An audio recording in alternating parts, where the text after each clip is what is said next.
चलिए आज के लेक्चर में हम देखेंगे ट्रांसफ़र ऑफ प्रॉपर्टी का ये टॉपिक की kinds of property that can not be transfer. ऐसे कौन से प्रॉपर्टी है जिसे ट्रांसफ़र ऑफ प्रॉपर्टी में बताया गया है कि उसे हम ट्रांसफ़र नहीं कर सकते किसी दूसरे इंसान को। नॉर्मली देखो सेक्शन 6 के लिए ये 9 टॉपिक्स जो है एक्सेप्शन है। ये 9 टॉपिक कौन से है कि ये 9 टॉपिक वो है कि जिसके अंदर प्रॉपर्टी ट्रांसफ़र की नहीं जा सकती।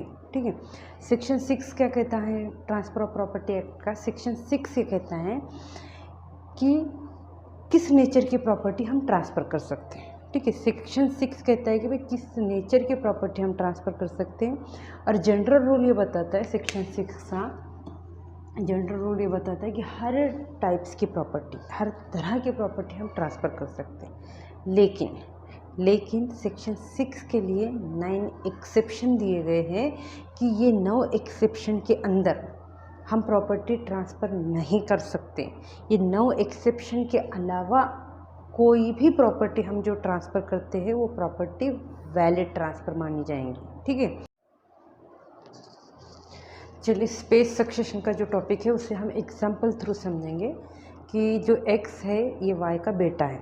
ठीक है, तो अब y के पास ढेर सारी प्रॉपर्टी है और x इस उम्मीद में है कि ये जो y की ढेर सारी प्रॉपर्टी है y के डेथ के बाद पूरी x को मिलेंगी। ठीक है, इस उम्मीद में ये सारी प्रॉपर्टी y की जो प्रॉपर्टी है x को मिलेंगी। इस उम्मीद में x क्या करता है कि ये जो प्रॉपर्टी का कुछ हिस्सा हो, किसी को सेल करने का सोच रहा है, किसी को गिफ्ट करने का सोच रहा है। कौन? अभी आई नहीं, उम्मीद में है, उम्मीद पे दुनिया कायम है, स्टेटमेंट पे वो जी रहा है कि भाई मुझे वो प्रॉपर्टी मिलेंगी। इस उम्मीद में है एक्स, अभी उससे प्रॉपर्टी मिली नहीं। ठीक है, ये उम्मीद के बेस पर एक्स क्या करता है, वाई की जो प्रॉपर्टी फ्यूचर में उसको मिलने वाली है इसके बेस पे, उम्मीद के बेस पे ट्रांसफ़र करने का सोचता है। सेल करने का सोचो, गिफ्ट देने का सोचो, कुछ भी सोचो, लेकिन सोच रहा है कि भाई कि उसे सेल करूँगा या फिर गिफ्ट करूँगा, किसी भी वे से दे दूँगा, लेकिन उम्मीद है उसे कि भाई वाई की प्रॉपर्टी उसे फ्यूचर में मिलेंगी। तो इसलिए एक्स उम्मीद के बेस पर अगर किसी और को प्रॉपर्टी ट्रांसफ़र करता है, ठीक है, अभी ये प्रॉपर्टी एक्स को मिली नहीं, ठीक है, लेकिन एक्स को उम्मीद है कि उसको प्रॉपर्टी मिलेंगी। अगर एक्स उम्मीद के बेस पे वाई की ये प्रॉपर्टी किसी और को देने का, ट्रांसफ़र करने का सोच रहा है तो उसे कहते हैं स्पेस सक्सेशन। ऐसा स्पेस सक्सेशन ट्रांसफरेबल नहीं है। ठीक है, ऐसा स्पेस सक्सेशन के अंतर्गत हम किसी को भी प्रॉपर्टी ट्रांसफ़र नहीं कर सकते। ठीक है, ये पहला है कि पहला कौन सी प्रॉपर्टी ट्रांसफ़र नहीं की जा सकती, स्पेस सक्सेशन के अंदर उम्मीद के बेस पर हम किसी दूसरे को प्रॉपर्टी ट्रांसफ़र नहीं कर सकते। भाई फ्यूचर में हमें किसी इंसान से मिलेंगी ही वो प्रॉपर्टी, इस बेस पे हम किसी दूसरे इंसान को प्रॉपर्टी ट्रांसफ़र नहीं कर सकते। ठीक है, अब सेकंड कौन सी प्रॉपर्टी जो हम ट्रांसफ़र नहीं कर सकते, a mere right to re entry. अब mere right to re entry में क्या आता है कि हमने किसी को, फॉर एग्ज़ाम्पल इसमें क्या आएगा, एक्स पर्सन है, एक्स मेरा फेवरेट है ना, एक्स पर्सन है, उसने क्या किया कि ए को प्रॉपर्टी रेंट से दी। ठीक है, ये कुछ एक एक्स की प्रॉपर्टी थी। ठीक है, ये प्रॉपर्टी का ओनर कौन है, एक्स है, और इसने ए को जो है प्रॉपर्टी रेंट से दी। अब प्रॉपर्टी रेंट से देने के बाद क्या हुआ कि जब एक्स ने ए को प्रॉपर्टी रेंट से दी उस टाइम एक्स ने कुछ कंडीशन डाले। ठीक है, टेनेंसी जो कॉन्ट्रैक्ट हुआ उन लोगों में, उसमें उसने कुछ कंडीशन डाले कि फ्यूचर, अब मैं ये तो प्रॉपर्टी तुमको रेंट से दे रहा हूँ, तो इस प्रॉपर्टी में तुम कोई भी कंस्ट्रक्शन नहीं कर सकते या फिर उस प्रॉपर्टी के अंदर कोई अल्टरेशन नहीं कर सकते। ठीक है, उसने कंडीशन डाली। ठीक है, कंडीशन डालने के बाद ए ने क्या किया, उस कंडीशन को ब्रेक कर दिया। ए टेनेंट है, ठीक है, ए टेनेंट है, ए ने एक्स की प्रॉपर्टी रेंट से ली। ठीक है, अब ए ने अब टेनेंसी कॉन्ट्रैक्ट के अंदर उसको जो भी कंडीशन डाली गई थी उसमें से किसी एक कंडीशन को उसने ब्रेक कर दिया। तो जो एक्स की जो प्रॉपर्टी थी, जिस प्रॉपर्टी के लिए उन लोगों का टेनेंसी कॉन्ट्रैक्ट हुआ था, वो कॉन्ट्रैक्ट क्या होगा, टर्मिनेट हो जाएगा, पूरी तरह ख़त्म हो जाएगा। अब प्रॉपर्टी के अंदर अब कॉन्ट्रैक्ट ख़त्म हो गया, इसने रेंट से जो रहने के लिए प्रॉपर्टी ली थी, उसने उस टेनेंसी कॉन्ट्रैक्ट के अंदर जो भी कंडीशन डाली गई थी एक्स के थ्रू ए को, उसने उस कंडीशन को पूरी तरह फॉलो नहीं किया। अब वो जो कॉन्ट्रैक्ट है उसने कंडीशन ब्रेक करने की वजह से टर्मिनेट हो गया। टर्मिनेट हो जाने के बाद अब इस प्रॉपर्टी में अगर ए को दोबारा एंट्री करनी है, कौन सी, री एंट्री करनी है, तो ये जो री एंट्री का जो ए का अधिकार है वो किसी दूसरे इंसान को ट्रांसफ़र नहीं कर सकता। इसे कहते हैं mere right to re entry. अब हम लोग थर्ड देखेंगे टॉपिक के ऐसे कौन सी प्रॉपर्टी जो ट्रांसफ़र नहीं हो सकती। थर्ड है easement apart from the dominant heritage. अब इजमेंट किसे कहते हैं कि अपनी प्रॉपर्टी को एंजॉय करने के लिए हम किसी और की प्रॉपर्टी का यूज़ कर रहे हैं, तो उसे हम कहते हैं इजमेंट। अभी इसको हम एक एग्जांपल से समझेंगे। अभी ये मेरी प्रॉपर्टी है, ठीक है। अब ये जो मेरी प्रॉपर्टी है, इस प्रॉपर्टी को एंजॉय करने के लिए मैं इस रास्ते का यूज़ कर रही हूँ, ठीक है, इस प्रॉपर्टी को। अब ये मेरी खुद की प्रॉपर्टी है और ये प्रॉपर्टी को एंजॉय करने के लिए, ठीक है, अब मेरी प्रॉपर्टी उसको यूज़ मैं करूँगी ना, तो इस प्रॉपर्टी को एंजॉय करने के लिए मैं इस प्रॉपर्टी, ये प्रॉपर्टी तक पहुँचने के लिए इस रास्ते का यूज़ करें। ये किसी थर्ड पर्सन की प्रॉपर्टी है, ठीक है। समझो ये प्रॉपर्टी वाई के अंडर में आती है, लेकिन मुझे जाने के लिए कोई और रास्ता अवेलेबल नहीं है इस प्रॉपर्टी के, इस रास्ते के अलावा, ठीक है। तो अब ये जो प्रॉपर्टी मैं यूज़ कर रही हूँ, ठीक है, इसे कहते हैं सर्विएंट हेरिटेज, ठीक है, इसे कहते हैं सर्विएंट, मेरे नाम पे नहीं है, लेकिन ये जो प्रॉपर्टी मैं इंजॉय कर रही हूँ जो मेरी खुद की है, इसे कहते हैं डोमिनेंट हेरिटेज, ठीक है। सिर्फ हम इजमेंट बिना डोमिनेंट हेरिटेज का ट्रांसफ़र नहीं कर सकते। समझो कि हमारा जो घर है हम सेल नहीं कर रहे हैं, हम बोल रहे हैं आने जाने का रास्ता ट्रांसफ़र कर देता हूँ मैं किसी और को, ठीक है, तो ये पॉसिबल नहीं है कि अपार्ट फ्रॉम डोमिनेंट हेरिटेज आप इजमेंट जो है ट्रांसफ़र नहीं कर सकते, ठीक है। इजमेंट मतलब कि ये प्रॉपर्टी जो खुद की प्रॉपर्टी है, जो इंजॉय करने की जो प्रॉपर्टी है, वो छोड़कर हम बाकी की प्रॉपर्टी ट्रांसफ़र नहीं कर सकते। समझ आया कि इजमेंट मतलब ऐसी प्रॉपर्टी जो अपनी प्रॉपर्टी इंजॉय करने के लिए हम किसी और के प्रॉपर्टी का यूज़ कर रहे हैं, तो उसे नॉर्मली इजमेंट बोला जाता है, ठीक है, नॉर्मली मतलब लीगल लैंग्वेज में। और डोमिनेंट हेरिटेज मतलब कि जो प्रॉपर्टी हम इंजॉय कर रहे हैं, जो हमारी खुद की इंजॉय कर रहे हैं, उस प्रॉपर्टी को बोला जाता है डोमिनेंट हेरिटेज। और जिसका यूज़ कर रहे हैं, हमारी प्रॉपर्टी को एंजॉय करने के लिए जिस प्रॉपर्टी का यूज़ कर रहे हैं, उसे हम बोलते सर्विएंट हेरिटेज, ठीक है। तो हम डोमिनेंट हेरिटेज को छोड़कर, ठीक है, डोमिनेंट हेरिटेज को छोड़कर इजमेंट जो है हम ट्रांसफ़र नहीं कर सकते। अगर हमको इजमेंट ट्रांसफ़र करना है तो ये पूरा डोमिनेंट हेरिटेज के साथ हमें उस प्रॉपर्टी को ट्रांसफ़र करना होगा। समझिए ये प्रॉपर्टी मुझे सेल करनी है तो मैं इसे पूरी तरह सेल करूँगी आने जाने के रास्ते के साथ, ठीक है, और ये मेरी मेन प्रॉपर्टी जो है उसके साथ उसको सेल करूँगी। तो सिर्फ हम मेन प्रॉपर्टी, जिस प्रॉपर्टी को हम एंजॉय करते उतनी ही प्रॉपर्टी हम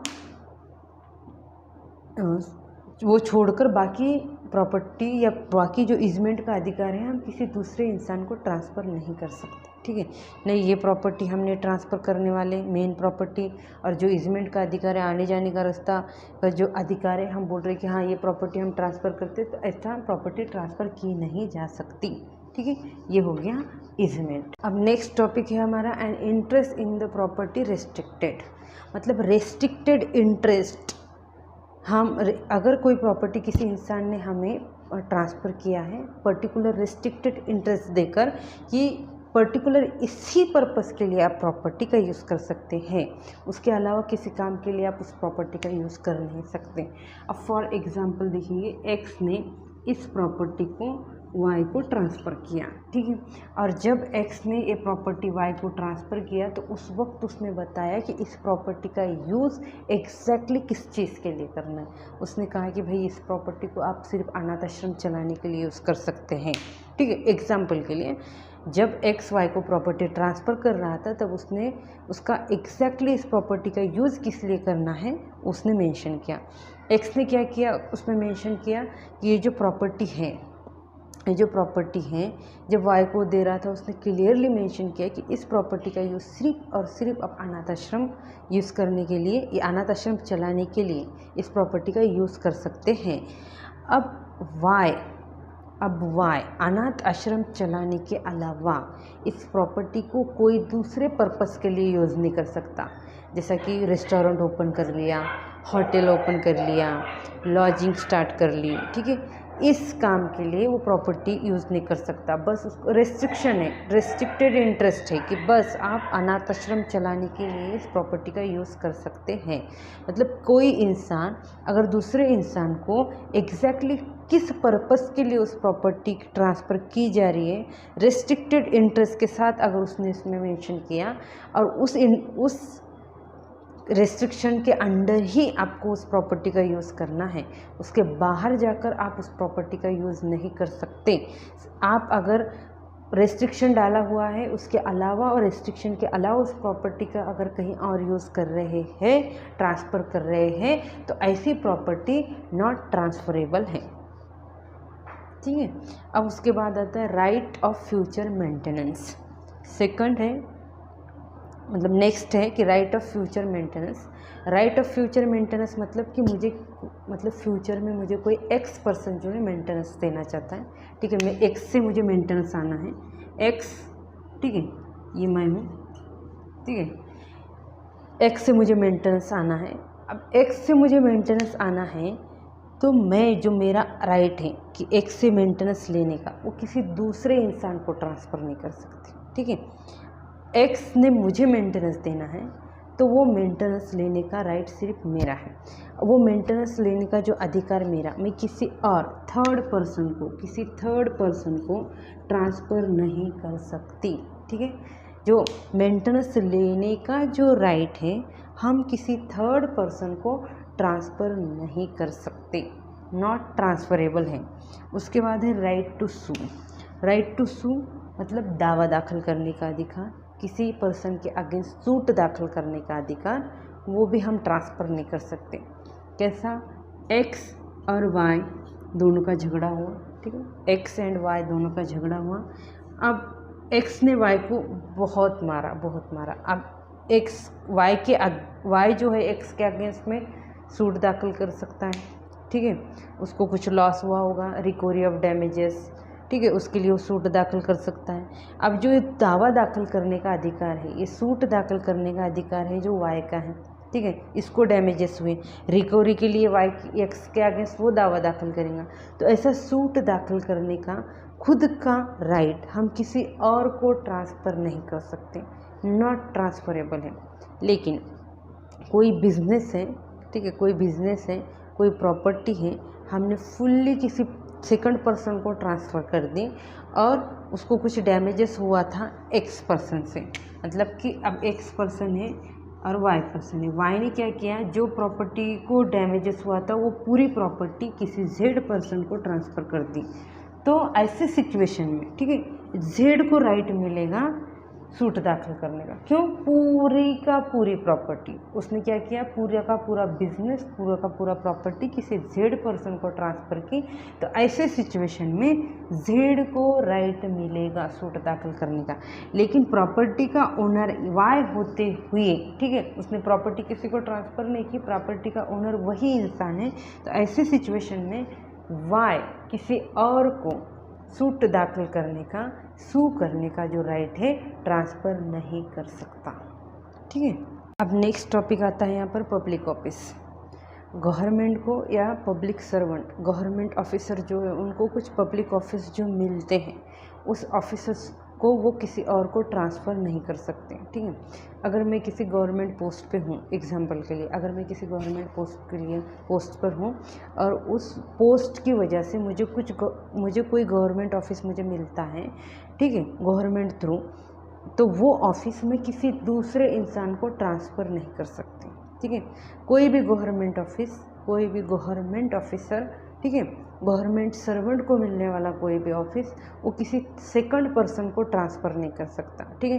वो उसको मिला है उस पोस्ट की वजह से, तो वो किसी सेकंड इंसान को उठाकर दे नहीं सकता, ठीक है। जो पब्लिक ऑफिस है उसको हम ट्रांसफ़र नहीं कर सकते। उसके बाद आएगा स्टिपेंड एंड अलाउंस, ठीक है। 8 स्टिपेंड और अलाउंस में ऐसा है कि जो आर्मी, नेवी, मिलिट्री, ठीक है। ये जो लोग हैं उनको जो स्टिफेंस पगार मिलता है, अलाउंस भत्ता जो मिलता है, ये सब चीज़ें वो किसी दूसरे इंसान को ट्रांसफ़र नहीं कर सकते। उसके अलावा जो गवर्नमेंट पेंशन मिलती है लोगों को, वो पेंशन भी किसी और को ट्रांसफ़र नहीं की जा सकती। अभी यहाँ पे देखो, पब्लिक सर्वेंट जो है उसको जो सैलरी मिलेगी वो भी किसी और को ट्रांसफ़र नहीं कर सकता उसकी सैलरी, ठीक है। मतलब ट्रांसफ़र नहीं कर सकता ऐसा कि फॉर एग्ज़ाम्पल अभी मैं कोई पब्लिक सर्वेंट हूँ और अब मैं पब्लिक सर्वेंट होते हुए जो मेरी पेमेंट है मेरे अकाउंट में ना लेते हुए मैं डायरेक्ट उनको बोल रही हूँ कि भाई ये जो पेमेंट है मुझे ना दो, इनको दे दो, ठीक है। और अब इसके बाद से सारी मेरी इसके बाद से जो भी मेरी मंथली पेमेंट आएंगी इस पर्सन के अकाउंट में जाएंगी, ठीक है। ऐसा ट्रांसफ़र नहीं हो सकता, ठीक है। हमारे अकाउंट में आने के बाद हम शेयर कर मतलब ट्रांसफ़र कर सकते हैं इसेंशियल चीज़ों के लिए, लेकिन हम हमारी पेमेंट किसी और थर्ड पर्सन को फुल्ली ट्रांसफ़र करने का अधिकार नहीं दे सकते। फुल्ली मतलब कि वो जो प्रॉपर्टी है, वो जो पेमेंट है वो हमारे अकाउंट में आनी चाहिए मंथली। तो मैं गवर्नमेंट ऑफिसर हूँ एग्जांपल के लिए, मेरे अकाउंट में आनी चाहिए, लेकिन मैं कह रही हूँ कि वो मेरे अकाउंट में नहीं आएगी, वो किसी थर्ड पर्सन के अकाउंट में जाएंगी। इसके बाद से आने वाली पूरी पेमेंट उस अकाउंट में जाएंगी, तो ये पॉसिबल नहीं, ठीक है। ऐसा पेमेंट हम ट्रांसफ़र नहीं कर सकते। नेक्स्ट है transfer opposed to nature of the interest. मतलब ऐसा कि जो चीज़ सबके लिए है, ठीक है, जो चीज़ सबके यूज़ के लिए है ऐसी चीज़ हम ट्रांसफ़र नहीं कर सकते। हवा, पानी, मानसून जो भी है जो सबके लिए है, ठीक है, जो चीज़ सबके यूज़ के लिए है वो चीज़ हम ट्रांसफ़र नहीं कर सकते। उसके अलावा अनलॉफुल ऑब्जेक्ट और consideration to person legally disqualified. मतलब जो पर्सन जो है लीगली डिस्क्वालिफाइड है, मतलब लॉ के अंदर ही जो पर्सन डिस्क्वालिफाइड है उसको अनलॉफुल ऑब्जेक्ट के लिए या कंसिडरेशन के बिहाफ में उसको कोई भी प्रॉपर्टी हम ट्रांसफ़र नहीं कर सकते, ठीक है। जो पर्सन लीगली डिस्क्वालिफाइड है कि उसको प्रॉपर्टी ट्रांसफ़र ही नहीं की जा सकती, उस इंसान को प्रॉपर्टी ट्रांसफ़र नहीं कर सकते। अनलॉफुल ऑब्जेक्ट और कंसिडरेशन, ठीक है, अनलॉफुल ऑब्जेक्ट के लिए मतलब इलीगल यूज़ के लिए लॉ के अंदर जिस चीज़ को पूरी तरह मना किया गया है उस चीज़ के यूज़ के लिए हम अगर कोई प्रॉपर्टी ट्रांसफ़र कर रहे हैं तो ऐसी प्रॉपर्टी भी हम लोग ट्रांसफ़र नहीं कर सकते, ठीक है, रेस्ट्रिक्टेड है। ये हो गए kinds of property that can not be transferred. मतलब ये 9 टाइप के जो प्रॉपर्टी है जो ट्रांसफ़र किए नहीं जा सकते, लेकिन इसके अलावा बाकी की जो भी प्रॉपर्टी है जो एक्सेप्शन के अंदर नहीं आएंगे लेकिन ट्रांसफ़र किए जा रहे हैं तो उसे कहा जाएगा वैलिड ट्रांसफ़र। अगर इसके अंदर कुछ भी ट्रांसफ़र होता है तो वो ट्रांसफ़र माना नहीं जाएगा। अगर आपको मेरा वीडियो पसंद आया तो लाइक करें, शेयर करें, न्यू टॉपिक के लिए नीचे कमेंट्स करें, हम उस टॉपिक को लेंगे, ठीक है। जो भी लॉ रिलेटेड जो भी आपको टॉपिक चाहिए उसके लिए आप हमें कमेंट करें और दुआओं में याद रखें। Thank you so much.